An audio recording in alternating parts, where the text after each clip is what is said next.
我哋今年其實係冇調整到價錢，因為公司都睇到個經濟環境啦，咁所以今年我哋都係盡量吸收所有嘅成本嘅增加，希望可以俾到最大嘅優惠我哋嘅顧客咯。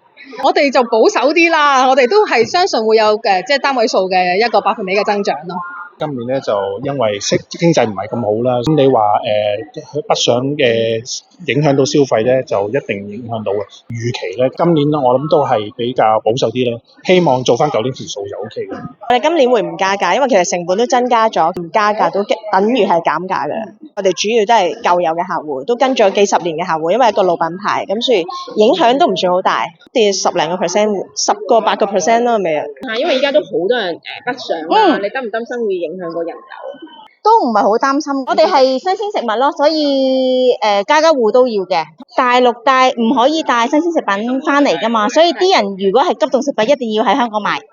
我諗同舊年差嘅到啦，應該係啦。如果我哋覺得有影響嘅話，我哋就唔會過嚟參展啦。我哋係好有信心㗎。我哋今年首次推出咗我哋嘅熟食檔，可以嘗試到唔同嘅，譬如話手撕雞啦、牛肉丸啦，我哋仲會有一啲大白兔嘅禮品啦，譬如話55蚊你就可以搖一杯嘅大白兔，然後嗰隻杯都會俾翻你嘅。